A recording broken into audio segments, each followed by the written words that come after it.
Վերջին ամսում մոտ 3 միլիարդ 933 միլիոն դրամի գույք է վերադարձվել պետությանը։ Տատախազության պետական շահերի պաշտպանության վարչության ամփոփ տվյալներն են։ Միաժամանակ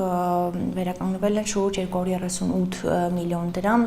դրամական միջոցներ որպես պետությանը պատճառված վնաս։ Տատախազության պաշտոնյան պետությանը վերադարձված վերջին գույքերն է առանձնացնում, դրանցից մոտ 440 միլիոն դրամ արժողությամբ 58,000 քառակուսի մետր մակերեսով 4 հողատարածքները Ծաղկաձոր համայնքում են։ 2 միլիարդ 931 միլիոն դրամ արժողությամբ գույք գտնվում է Երևանում, ընդհանուր առմամբ 6 հողատարածք։ Համայնքին վերադարձված շուրջ 20 միլիոն դրամի 4 գույք էլ Արմավիրի, Լոռու, Վայոց-Ձորի մարզերում են։ Միաժամանակ առկա են վերադարձված գույքեր, որոնք թեև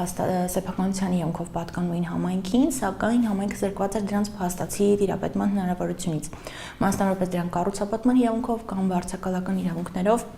ծանրաբեռնված են երրորդ անձանց իրավունքներով, սակայն ներկայումս, քանի որ օրենսդրության պահանջների խախտմամբ էին դրանք փոխանցվել այլ անձանց, վերադարձվել են համայնքի փաստացի տիրապետմանը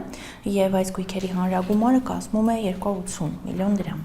Որպես պատճառված վնաս պետությանը վերադարձված 238 միլիոն դրամից 110 միլիոնը փոխանցվել է աշտության համաձայնությունների շրջանակում, իսկ մնացած 138 միլիոնը օրինական ուժի մեջ մտած դատական ակտերի արդյունքում։ Դատախազական ներգործության միջոցների կիրառման արդյունքում Տավուշի մարզում 2 մանկապարտեզներ դարձյալ վերադարձվել են համայնքի փաստացի տիրապետմանը կամ գրանցվել է համայնքի սեփականության իրավունքը եւ Գեղարքունիքի մարզում 1 մարզադաշտ։ Վերջին դատական ակտերից մեկով էլ Իջևան համայնքին է վերադարձվել զբոսայգու 5 հողատարածք։ Ուսումնասիրությունը սկսվել է դեռևս 2023 թվականին, երբ քրեական վարույթի շրջանակներում պարզվել էր, որ Իջևան համայնքի նախկին ղեկավարը մրցույթի արդյունքում կառուցապատման իրավունքով հողամաս էր հատկացրել որդուն, այսինքն